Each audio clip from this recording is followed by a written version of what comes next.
The English language is divided into three different time periods: Old English, Middle English, and Modern English.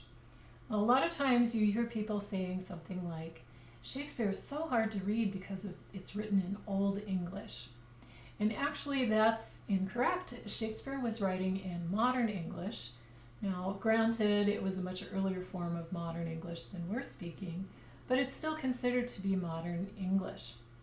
During the Anglo-Saxon time period, which is the one we're studying right now, this was actually the time of Old English, and you're going to hear and see that it is a very, very different language. Looking on this slide, and these slides are from Read, Write, and Think from the National Council of Teachers of English, you can see what the Old English alphabet looked like. Now, there's some letters that look similar, but you're going to notice some big differences. So, for example, there's no letter J, there's no letter Q, and we don't have a Z. But they did have some other characters that we no longer have. Now, if I could magically transport all of us into the Anglo-Saxon time period, you probably quickly discover that you'd have a hard time understanding what was being said, and you'd have a hard time making yourself understood. That's because Old English sounds completely different from the version of English that we speak today.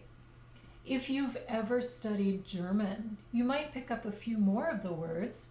English at its very roots is a Germanic language, so during this time period, they shared a lot of the same words and roots. However, for most of us, Old English is going to sound almost unintelligible. It's going to sound completely like a foreign language.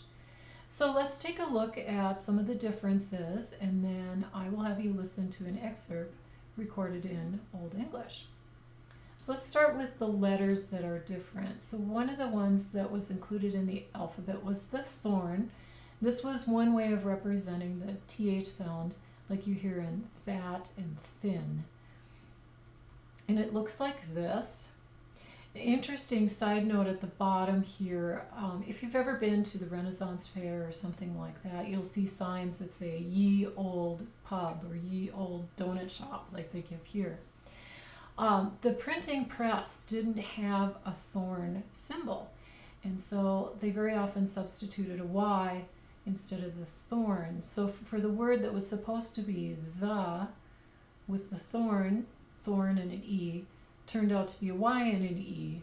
And when we look at that today, we think that it says ye. And if you say, few people realize that these names, which were created in an attempt to look old or traditional, are really based on a misunderstanding. So that's one thing that's changed. They had another script that standard for the TH sound, and this is the TH sound that's voiced, like in thy and the. And this is called an eth. And you can see it here, it looks like a D with a cross through it. Here's another letter that we occasionally see today, and that's called an ash. And it's a blend of the vowels A and E, similar to the sound that we hear when we say the word cat. This vowel sound is called a ligature because it connects these two letters. The vowel sound falls somewhere between the A sound and the E sound. Like I said, sometimes we see it today. Sometimes people spell encyclopedia with the ash. Caesarean, if you've heard of a Caesarean section, sometimes that's spelled with an ash as well.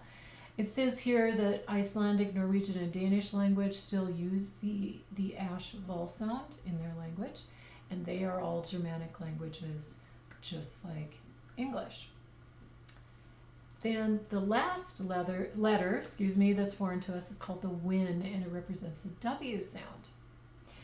The wind was borrowed from the runic alphabet, so that means there really wasn't a Latin equivalent. And it says Old English was written with an alphabet borrowed mainly from Latin. So when the Anglo-Saxon scribes were writing this down, they used the wind to represent the W sound. And later on, scribes wrote this sound with a U, with two U's. And that's where we get the word W in our modern language. So I am going to play an excerpt of Benjamin Bagby, who performs Anglo-Saxon poetry in Old English, so you can hear what it sounds like.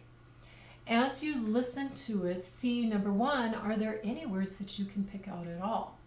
And number two, what does that language sound like to you? So keep these things in mind because I'll ask you to write about them later. What?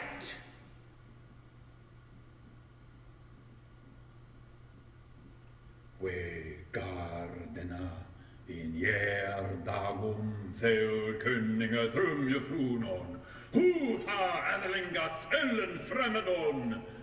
Oft syltjuvingskärdarna 13-måniga mädon, modo sättla och tär, ej för det ärnas. Sedan är det svårt färsett funnen. Hennes frågor är bara, werks under volknum, werf myndum fach, och för dem högstadda umsittendra, over blondrada huransolen. Gomman gör den. That was god köning.